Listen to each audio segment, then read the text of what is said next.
Assalamualaikum warahmatullahi wabarakatuh. Adik-adikku semua, SMK siswa-siswi kelas 10 SMK PGRI 1 Kota Bogor. Alhamdulillah wa syukurillah. Perkenalkan terlebih dahulu, nama saya Yudian Syahar Basri, yang insya Allah 1 tahun ke depan nanti saya akan mengajar mata pelajaran simulasi komunikasi digital. Anak-anakku, mata pelajaran ini sangat bermanfaat sekali untuk kalian.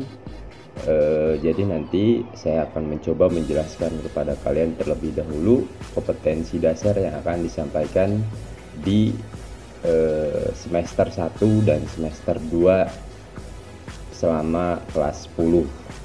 Nah, perlu kalian pahami di masa seperti ini kompetensi dasar simulasi digital ini sangat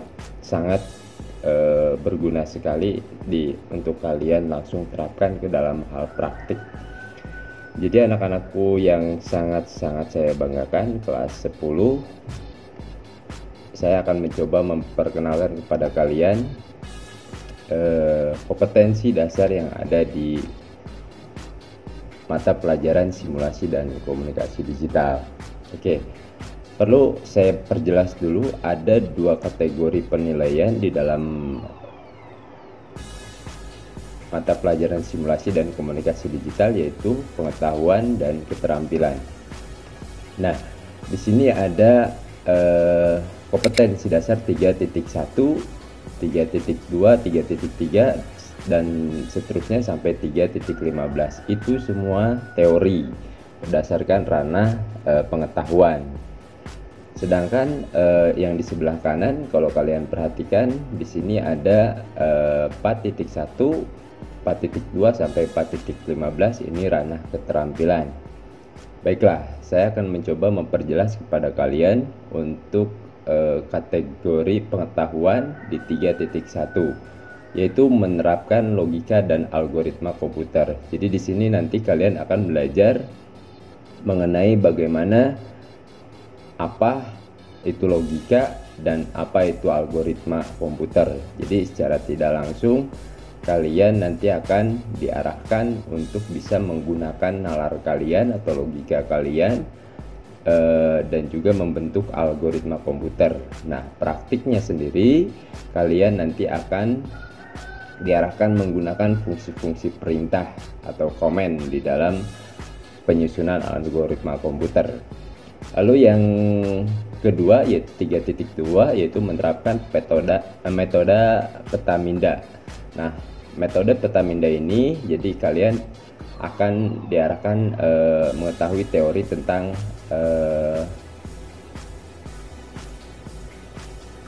memetakan pemikiran kalian sendiri. Jadi ini diarahkan untuk memang menjadi orang-orang yang kreatif dan inovatif, ya. Lalu untuk praktiknya sendiri membuat Petaminda ini, jadi nanti kalian diarahkan untuk bisa membuat sebuah flowchart. Jadi nanti ada beberapa aplikasi nanti yang akan saya ajarkan kepada kalian di kompetensi dasar 4.2. Lalu di kompetensi dasar 3.3, yaitu mengevaluasi paragraf deskriptif, argumentatif, naratif, dan persuasif. Nah, ini ada kaitannya dengan bahasa Indonesia nanti, yang intinya secara keterampilannya di 4.3 kalian akan saya arahkan dalam menggunakan word processor, yaitu penggunaan aplikasi pengolah kata. Lalu di pengetahuan 3.4 yaitu menerapkan logika dan perhitungan dan operasi perhitungan data. Nah, di sini kalian nanti akan diarahkan secara teori dalam penggunaan aplikasi perangkat lunak pengolah angka. Nah, ini berkaitan dengan penilaian 4.4-nya, yaitu mengoperasikan perangkat lunak pengolah angka. Ini sebenarnya sudah kalian pelajari di SMP, tapi secara lebih detailnya nanti akan saya coba ajarkan di menggunakan Microsoft Office Excel. Lebih detail bagaimana caranya kalian bisa mengolah keuangan, penggajian, dan yang lain-lainnya. Lalu di 3.5 yaitu menganalisis fitur yang tepat untuk membuat slide. Ini secara teori kalian nanti akan saya arahkan untuk membuat presentasi yang baik dan benar ya. Jadi di sini nanti kalian akan belajar menggunakan PowerPoint atau nanti ada beberapa aplikasi tambahan yang bisa saya tambahkan di sini. Lalu di 3.6 yaitu menerapkan teknik presentasi yang efektif. Nah, ini nanti akan saya ajarkan bagaimana kalian berpresentasi dengan baik dan efektif ya. Praktiknya pun nanti kalian akan berpresentasi, nanti insya Allah ini mungkin akan saya ajarkan begitu kita sudah kembali ke keadaan normal. Lalu yang ke 3.7 menganalisis pembuatan e-book atau electronic book yang sekarang sedang booming-boomingnya, bagaimana electronic book ini menggantikan sebuah buku di dalam smartphone kalian ya. Di 4.7 pun nanti saya akan coba bimbing kalian untuk membuat electronic book menggunakan ebook editor. Nah, ini aplikasinya pun cukup banyak, tapi nanti kita akan coba ke yang paling mudah saja. Lalu di 3.8 yaitu memahami konsep kewarganegaraan digital. Nah, di sini kalian adalah memiliki kewarganegaraan digital. Nah, di sini kalau kalian sering mendengar kata netizen, ya itulah warga digital ya. Di poin 4.8-nya mungkin keterampilannya kalian bisa merumuskan etika kewargaan digital. Nah, ini berkaitan sekali dengan contoh hoax yang sering terjadi. Nah, ini ada etika yang perlu kalian pahami ketika menjadi seorang warga negara digital. Nah, di sini nanti materinya akan saya sampaikan. Lalu di 3.9 yaitu menerapkan teknik penelusuran search engine atau bagaimana kalian cara menggunakan search engine yang baik dan benar seperti Google Chrome, Opera atau browser-browser yang lainnya, yaitu menggunakan search engine yang lainnya. Oh, mohon maaf, di search engine ini banyak ya, bisa ada Google, Yahoo dan yang lain-lainnya ya. Untuk apa namanya, browsernya sendiri kita bisa menggunakan apa saja. Nah, di kompetensi keterampilannya kalian melakukan penelusuran informasi. Ini sangat mudah, kalian pun sudah sering menelusuri informasi di Google ya. Lalu di kompetensi dasar 3.10 yaitu menganalisis komunikasi sinkron dan asinkron dalam jaringan. Nah, ini perlu kalian pahami menganalisis. Jadi ini kayaknya nanti langsung dipraktikkan saja, yaitu komunikasi secara serentak dan tidak serentak di dalam jaringan ya, di dalam internet. Nah, ini kemungkinan kita akan pelajari pertama kali karena berkaitan dengan mata pelajaran yang lain, bagaimana kalian menggunakan teknologi yang ada sekarang untuk kegiatan belajar daring. Nah, ini berkaitan sekali dengan keterampilan 4.10 ya, melakukan komunikasi sinkron dan asinkron dalam jaringan. Lalu 3.11 menganalisis fitur perangkat lunak belajar kolaboratif daring. Nah, ini kalian nanti diarahkan untuk bisa belajar menguasai atau mengetahui tentang perangkat lunak pembelajaran kolaboratif daring. Jadi nah di sini mungkin kalau kalian mengenal dengan namanya grup classroom ya, ini salah satu bentuk dari pembelajaran kolaboratif daring, seperti grup WA yang kalian masuk di dalamnya sekarang, itu termasuk ke dalam pembelajaran kolaboratif daring. Lalu yang 3.12 yaitu merancang dokumen tahap produksi. Nah, ini berkaitan sekali dengan skenario. Jadi nanti saya arahkan di 3 kompetensi dasar terakhir ini kalian membuat satu buah video yang memang bisa bermanfaat untuk kalian menghasilkan sebuah karya dalam bentuk video, animasi ataupun musik digital. Jadi tiga kompetensi dasar terakhir yaitu 3.12, 3.13 dan mohon maaf 3.15 ini adalah berkaitan sekali dengan pembuatan video atau animasi atau musik digital. Baiklah anak-anakku, kita akan sedikit mengarah ke standar kompetensi semester 1 simulasi komunikasi digital.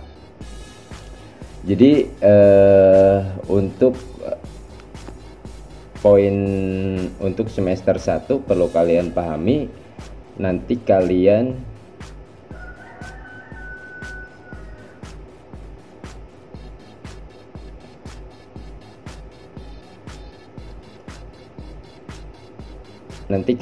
akan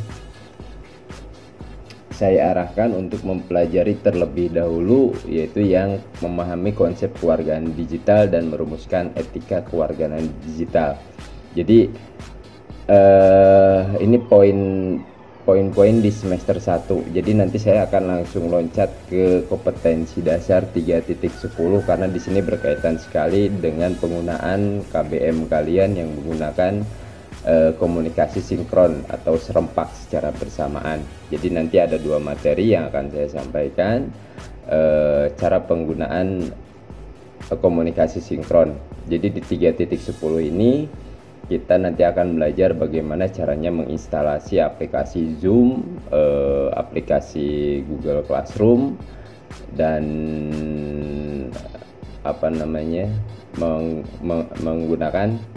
menggunakan software tersebut ya. Jadi nanti insya Allah saya akan loncat dulu ke kompetensi dasar 3.10 dan 3.11 agar kalian bisa langsung gunakan di dalam mata pelajaran lain ya.